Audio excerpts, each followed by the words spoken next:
Muy buenos días, respetada tutora. A continuación hago la presentación del curso de legislación laboral. La actividad individual, yo pertenezco al grupo 42, mi nombre es Paula Andrea Fonseca, pertenezco al CEAD de Duitama, en la escuela de CACEN, en el programa de administración de empresas, curso 10º semestre. Primero se va a realizar el diagnóstico sobre el trabajo colaborativo número 1, donde se adquirieron conocimientos tales como formatos de hoja de vida, liquidación de nómina, formatos de afiliación de ARL, EPS y caja de compensación, selección y contratación de personal. Para este desarrollo de este trabajo se utilizaron unas herramientas como OneDrive. La utilización de esta herramienta nos permitió compartir información con la que cada uno de los integrantes del grupo de una manera dinámica. Utilización de simuladores y formatos que nos permitieron facilitar el proceso. Videos. En base a los videos vistos para cada estudiante se identificó la selección de personal y se dio inicio con la actividad. En las actividades asumí el rol de asesor de reclutamiento, lo cual me correspondió el capítulo 3 y el 4. El capítulo 3 consta del salario y sus elementos contributivos.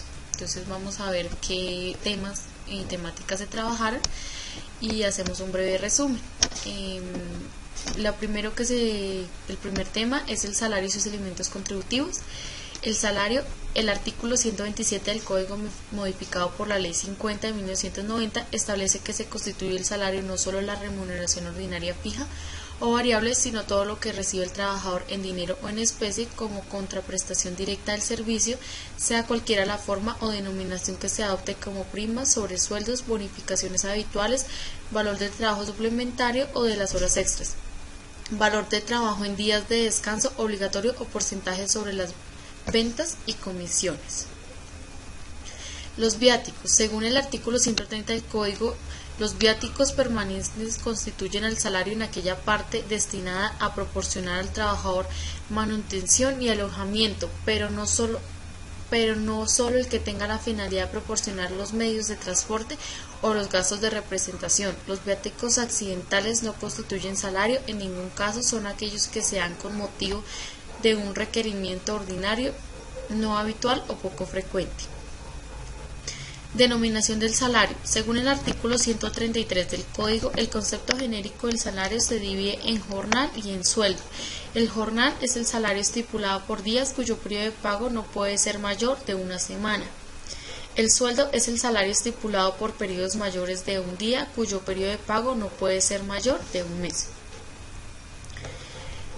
Protección al salario. Se prohíbe al empleador vender a sus trabajadores mercancías o víveres a menos que cumpla con estas condiciones. Otorgue libertad absoluta al trabajador para hacer sus compras donde quiera y de publicidad.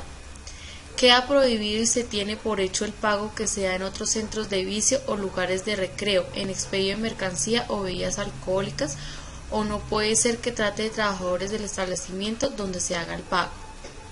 Según el artículo 149 del Código, el empleador no puede deducir, retener, compensar suma alguna del salario sin orden suscrita por el trabajador por cada caso o sin mandamiento judicial. El salario mínimo. El artículo 145 del Código define como salario mínimo que todo trabajador tiene derecho a percibir para atender sus necesidades normales y a las de su familia, en el orden material, moral y cultural. El salario mínimo legal. Mediante el decreto 2731/2014 emitido por el Gobierno Nacional se fijó el salario mínimo mensual legal vigente, lo cual para este 2015 quedó en 644.350, el auxilio de transporte para también 2015 con un valor de 74.000 pesos, dando como tal una remuneración de 718.350 para los trabajadores contratados bajo la modalidad del salario mínimo mensual legal vigente. El salario integral.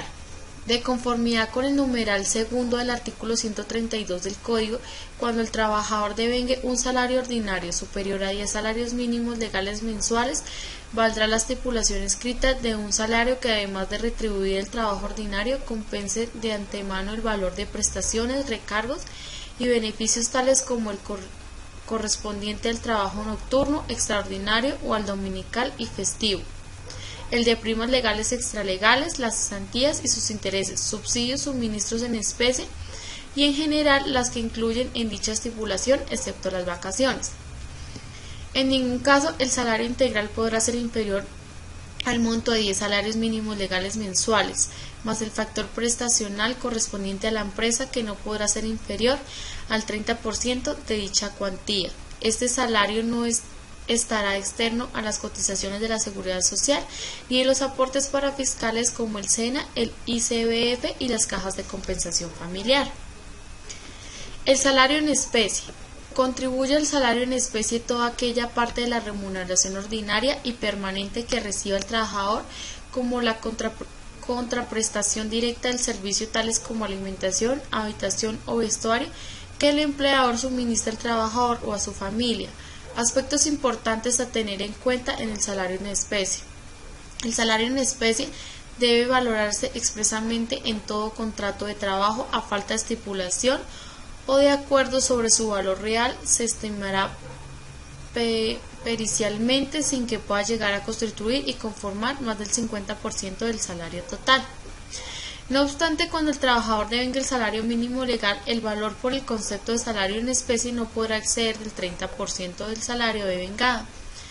Ahora, en el pago que se haga al trabajador debe corresponder a la retribución que el empleador hace al trabajador por la prestación de sus servicios.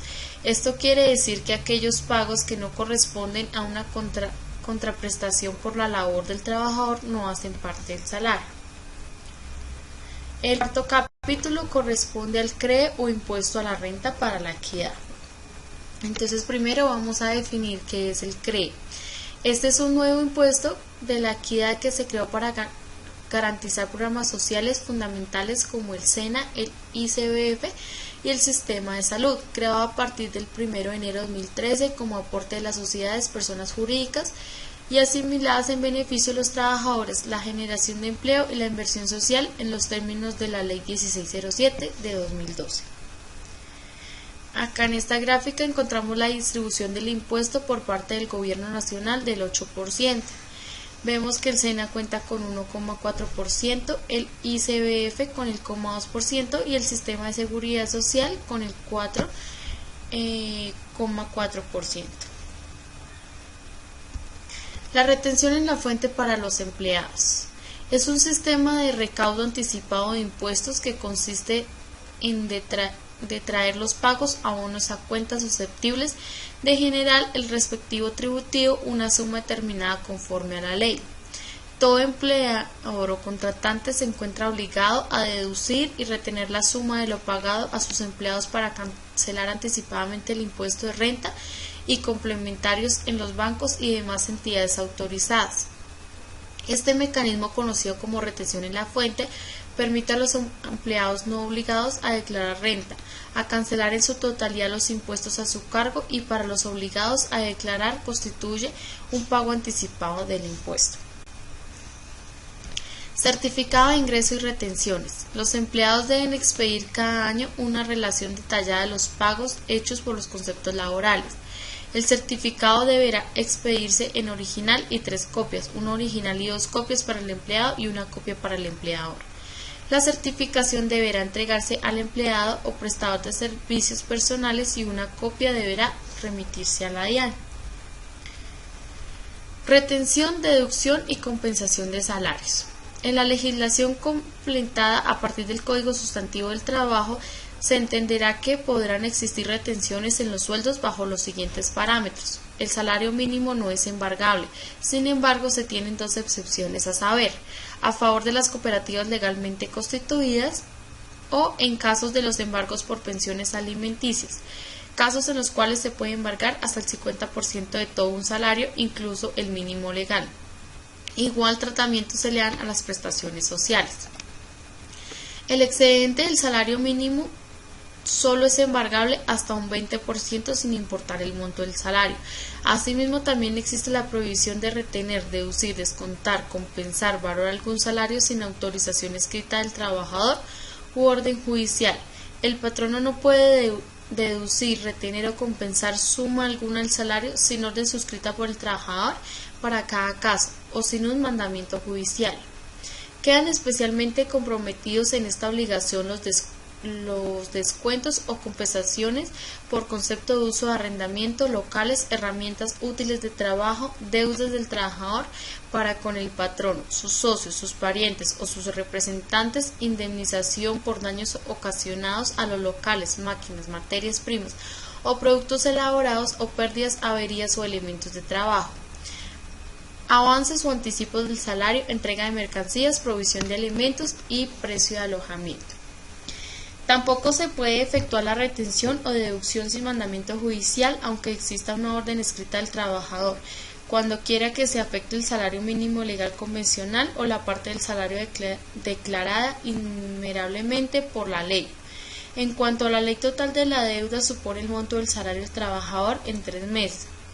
Sin embargo, sí se debe hacer la retención en situaciones diferentes a las ocasionadas por una demanda por alimentos. Es necesario tener en cuenta 2 tópicos especiales para poderla realizar sin tener problemas jurídicos a futuro.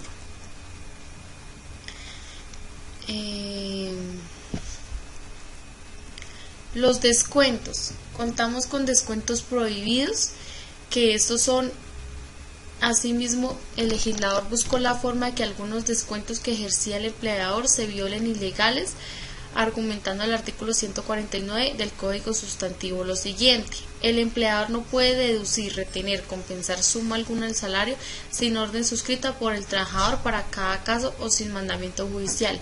Quedan especialmente comprometidos en esta prohibición los descuentos o compensaciones por concepto de uso de arrendamiento de locales, herramientas o útiles de trabajo, deudas del trabajador para con el empleador, socios, sus parientes o sus representantes. Indemnización por daños ocasionados a los locales, máquinas, materias primas o productos elaborados o pérdida de averías de elementos de trabajo. Avances o anticipos de salario, entrega de mercancías, provisión de alimentos y precio de alojamiento.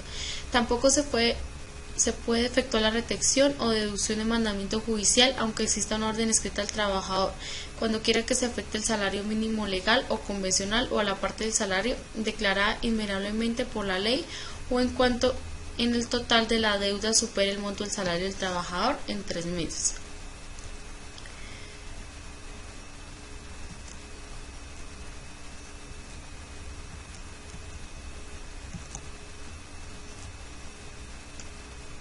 Bueno, esta fue la presentación en resumen de los capítulos 3 y 4 y el diagnóstico del trabajo colaborativo 1. Respetada tutora Di, pues espero que el trabajo sea de su agrado y cumpla con la